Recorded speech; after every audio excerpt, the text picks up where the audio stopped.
வணக்கம், welcome back to ஜாஸ் Tamil YouTuber. உங்களுக்கு ஆன்மீகம் சம்பந்தப்பட்ட தகவல்கள் பிடிக்கும்னா நம்ம சேனலை மறக்காம சப்ஸ்கிரைப் பண்ணிக்கோங்க. இன்னைக்கு இந்த பதிவில் நம்ம பார்க்க போறது, நேத்திலேருந்து பார்த்தீங்கன்னா ஆணி மாதமானது ஆரம்பிச்சிருச்சு. நம்ம ஒவ்வொரு தமிழ் மாதங்களையுமே அந்த தமிழ் மாதத்தோடைய சிறப்புகள் பற்றியும் அந்த தமிழ் மாதத்தில் வரக்கூடிய முக்கியமான விரத தினங்கள் எந்தெந்த தேதியில் வருது அப்படிங்கிறத பற்றியும் பார்க்குறோம் இல்லையா. அந்த வகையில் இன்னைக்கு இந்த பதிவில் நம்ம ஆணி மாதத்தில் வரக்கூடிய முக்கியமான விரத தினங்கள் எந்தெந்த தேதியில் வருது அப்படிங்கிறத பற்றி தெரிஞ்சுக்க போகிறோம். ஏற்கனவே நம்ம சேனல்ல ஆணி மாதத்துடைய சிறப்புகள் பற்றி நேத்தியே ஒரு பதிவு கொடுத்துருக்கேன். அந்த பதிவுக்கான லிங்க் கீழே இருக்க டிஸ்கிரிப்ஷன் பாக்ஸ்லயும் மேல இருக்க ஐ கார்ட்லயும் தர, மறக்காம எல்லாரும் செக் பண்ணி பாருங்க.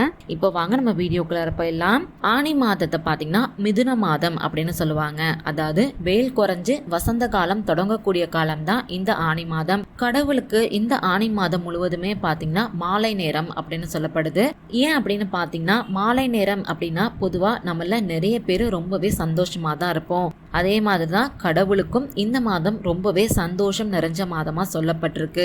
சந்தோஷத்துல இருக்கக்கூடிய இறைவன் கிட்ட நம்ம எந்த வரத்தை கேட்டாலும் நமக்கு அது சுலபமா கிடைக்கும் அப்படின்னு சொல்லப்பட்டிருக்கு. இந்த வகையில இந்த ஆணி மாதத்துல வரக்கூடிய முக்கியமான விரத தினங்கள் எந்தெந்த தேதியில வருது அப்படிங்கறத பத்தி தெரிஞ்சுக்கிட்டு அன்றைய தினத்துல நம்ம வழிபாடு செய்யறப்ப நமக்கு இன்னுமே சிறந்த பலன்களை தரும். இப்ப நம்ம தொடர்ந்து எந்தெந்த விரத தினங்கள் எந்தெந்த தேதியில வருது அப்படிங்கறத பத்தி பார்க்கலாமா. நான் இதை இங்கிலீஷ் மாதத்துல வரக்கூடிய நாட்களை கணக்கு பண்ணி நான் சொல்றேன். ஜூன் 15 சனிக்கிழமை அன்னைக்கு ஆணி மாதமானது பிறக்குது.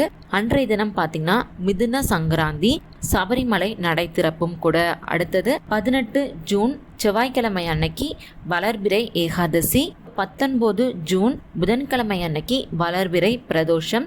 21 ஜூன் வெள்ளிக்கிழமை அன்னைக்கு பௌர்ணமி. 22 ஜூன் சனிக்கிழமை அன்னைக்குமே பௌர்ணமி விரதமானது இருக்கு. 25 ஜூன் செவ்வாய்க்கிழமை அன்னைக்கு சங்கடகர சதுர்த்தி விரதம், திருவோண விரதமும் கூட. ஜூலை 2ஆம் தேதி செவ்வாய்க்கிழமை அன்னைக்கு கார்த்திகை விரதம். 2 விரதங்கள் சேர்ந்து இன்றைய தினம் ஒரே நாள்ல வருது. ஜூலை 3ஆம் தேதி புதன்கிழமை அன்னைக்கு பாத்தீங்கன்னா தேய்பிறை பிரதோஷம். ஜூலை 4ஆம் தேதி வியாழக்கிழமை அன்னைக்கு மாத சிவராத்திரி. ஜூலை 5ஆம் தேதி வெள்ளிக்கிழமை அன்னைக்கு அமாவாசை. ஜூலை 6ஆம் தேதி சனிக்கிழமை அன்னைக்கு ஆஷாட நவராத்திரி. ஜூலை 7ஆம் தேதி ஞாயிற்றுக்கிழமை அன்னைக்கு சந்திர தரிசனம். ஜூலை 8ஆம் தேதி திங்கட்கிழமை அன்னைக்கு சோமவார விரதம். ஜூலை 9ஆம் தேதி செவ்வாய்க்கிழமை அன்னைக்கு சதுர்த்தி விரதம். ஜூலை 12ஆம் தேதி வெள்ளிக்கிழமை அன்னைக்கு ஆணி உத்திரம், அதாவது ஆணி திருமஞ்சனம், வளர்பிறை சஷ்டியும் கூட. ஜூலை 16ஆம் தேதி செவ்வாய்க்கிழமை அன்னைக்கு தட்சிணாயன புண்ணிய காலம், கடக சங்கராந்தி, சபரிமலை நடை திறப்பு.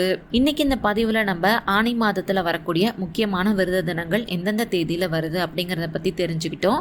உங்களுக்கு இந்த பதிவு பயனுள்ளதா இருந்துச்சுன்னு நினைச்சீங்கன்னா மறக்காம லைக் பண்ணி, ஷேர் பண்ணி, கமெண்ட் பண்ணுங்க. அது மட்டும் இல்லாம உங்களுக்கு ஆன்மீகம் சம்பந்தப்பட்ட எந்த மாதிரியான பதிவுகள் வேணும்னு நினைக்கிறீங்களோ நம்ம சேனலோட மெயில் ஐடியிலையோ இல்ல கீழே இருக்க கமெண்ட் பாக்ஸ்ல எனக்கு தெரியப்படுத்துங்க. அந்த மாதிரி பதிவுகளை வரக்கூடிய நாட்கள்ல நான் தரேன். நன்றி, வணக்கம்.